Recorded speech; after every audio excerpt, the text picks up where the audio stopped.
3軸モードか6軸モードか簡単に見分ける方法です。スロットルを上げて機体をひっくり返した時にスワッシュプレートが水平なのが3軸モードです。順番な件になりましたが、皆さんが試す場合はモーターのコネクタを抜いてください。6軸モードは機体を逆さにするとエレベーターが反転します。これが6軸モードの特殊な動きです。プロポを変えた時などジャイロの切り替えができているかわからない時にはこの方法で確認してください。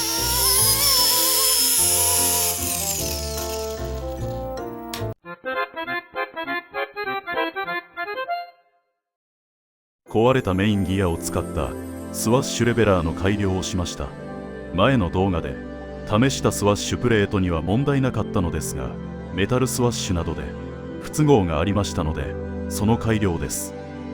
ギアの山状になっている部分がスワッシュのアッパープレートに当たり、ピロボールがレベラーに当たらないのでギアの山部分を削ります。400番の紙やすりで簡単に削ることができます。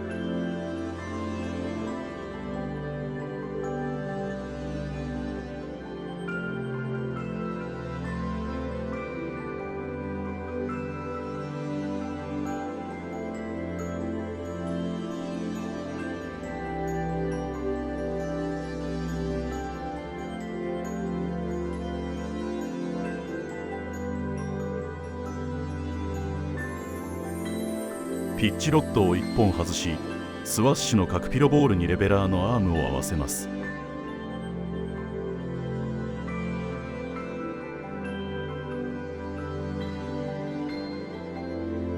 レベラーの位置を120度変えたりして納得がいくまで合わせてみてください。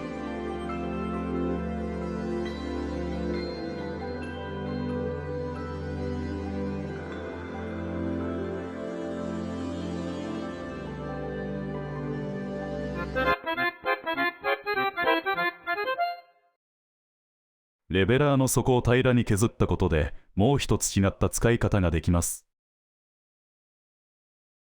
スワッシュプレートの下側で水平出しができるようになります。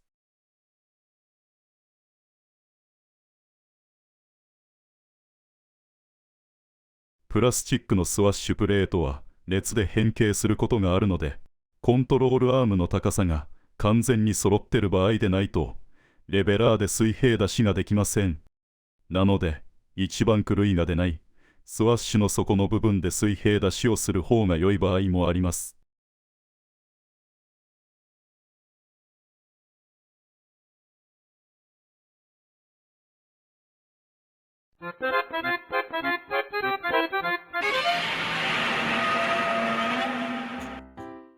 モード1とモード2、どちらを選ぶか初心者様は最初に悩むと思います。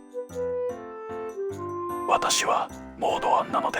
その利点を説明します。私の動画の中で何回も連続で高難度の技をやっているものがありますが、例えばこれですが連続で90回以上やってます。中級レベルになるとこれが不思議に感じるかもしれません。なぜかというと親指の指先からスティックがどんどんずれてくるからです。一番慣れている親指のポジションからスティックがずれれば持ち替えなければなりません。モード2の場合はエレベータとエルロンが同じスティックのため、そこで技が止まることになります。モード1の場合はエルロンとピッチスティックを持ち替えてるわずかな時間の間は左側のエレベータスティックが補助してくれます。なので自然につながって持ち替えてるのが分かりません。それが中級以上になった時のモード1の利点です。最近はドローンつながりからモード2を選ぶ方が多いと思います。ホバリングを覚えるにはモード2の方が楽ですからね。ただ指がスティックからずれると円2が一瞬止まるという欠点もあるので、プロポの持ち方をこのように海外の方と同じ持ち方にすることをお勧めします。この持ち方ならスティックがずれる心配もありません。手が小さい日本人には持ちにくいと思いますが、工夫して最初からこの持ち方で練習すると良いと思います。ネックストラップを使うと良いと思いますね。ちなみに湯の中でホバリングするときはモード1の私もこの持ち方をすることがあります。ということで最後は独断と偏見でモード1とモード2の比較をしてみました。